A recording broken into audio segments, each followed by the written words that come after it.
Assalamualaikum warahmatullahi wabarakatuh. Selamat siang anak bapak semuanya. Bagaimana kabar hari ini? Semoga hari ini sehat-sehat selalu keadaannya ya nak. Masih semangat untuk belajar di rumah? Harus semangat. Hari ini materi kita adalah bagian-bagian bunga dan perkembangbiakan tumbuhan secara generatif. Sebelum masuk pembelajaran yang selanjutnya, kita akan membahas tentang bagian-bagian bunga. Bagian bunga yang pertama adalah kepala putih, serbuk sari dan benang sari, mahkota bunga, kelopak bunga, dasar bunga, dan tangkai bunga.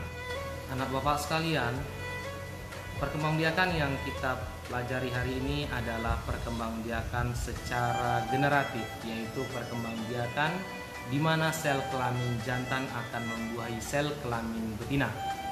Pada bunga ini, sel kelamin jantan terdapat pada benang sari, sedangkan sel betina terdapat pada kepala putih. Anak-anak bapak, sel kelamin jantan atau serbuk sari akan membuahi jatuh di atas kepala putih yang disebut dengan penyerbukan.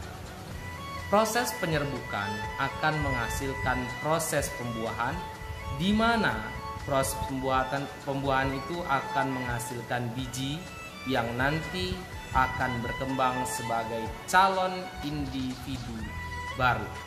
Berbicara tentang penyerbukan, penyerbukan akan terbagi menjadi 4 bagian.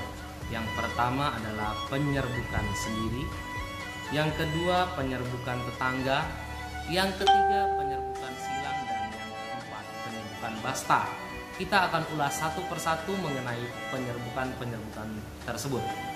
Pertama, penyerbukan sendiri, yaitu jatuhnya serbuk sari di atas kepala putih pada satu bunga itu sendiri. Bapak ulang sekali lagi, penyerbukan sendiri itu adalah proses jatuhnya serbuk sari ke atas kepala putih dalam satu bunga itu sendiri. Itu disebut dengan penyerbukan sendiri. Selanjutnya yang kita bahas adalah penyerbukan tetangga, di mana penyerbukan tetangga itu adalah penyerbukan dalam satu pohon yang terdapat 2 buah bunga, bunga A dan bunga B. Terjadinya penyerbukan tetangga itu adalah jatuhnya serbuk sari dari bunga A ke kepala putih bunga B, atau sebaliknya jatuhnya serbuk sari bunga B ke kepala putih bunga A. Tapi ingat, masih dalam satu pohon. Selanjutnya yang kita bahas adalah penyerbukan silang. Penyerbukan silang itu terjadi apabila ada 2 jenis bunga tapi masih dalam satu jenis tanaman yang berbeda pohon. Jadi pohon A dan pohon B terdapat 2 jenis bunga yang sama, di mana benang sari dari pohon A jatuh ke kepala putih pohon B, atau sebaliknya benang sari dari pohon B jatuh ke kepala putih pohon A. Tapi ingat, pohonnya masih jenis yang sama. Dan penyerbukan yang terakhir adalah penyerbukan basta, di mana penyerbukan ini terjadi adanya 2 jenis pohon yang berbeda.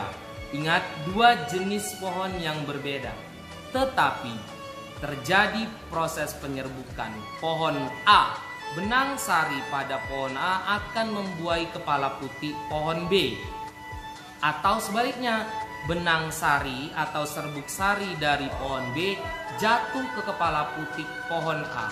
Tapi ingat, penyerbukan basta ini adalah 2 jenis pohon yang berbeda. Ingat, 2 jenis pohon yang berbeda. Penyerbukan itu dapat terjadi atas bantuan seperti serangga, manusia, angin, hujan, dan lain sebagainya.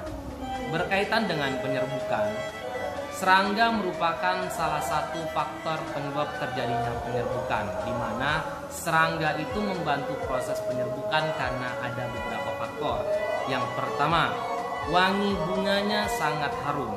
Yang kedua, kelopak bunganya menarik dan sangat cantik, yang mengakibatkan serangga sangat tertarik hingga melakukan proses penyerbukan di bunga tersebut. Oke nak, sampai di sini dulu pembelajaran kita hari ini mengenai proses terjadinya penyerbukan atau proses perkembangbiakan secara generatif. Sekian dulu dari Bapak untuk hari ini. Semoga kalian sehat selalu, tetap belajar di rumah dengan semangat. Wassalamualaikum warahmatullahi wabarakatuh.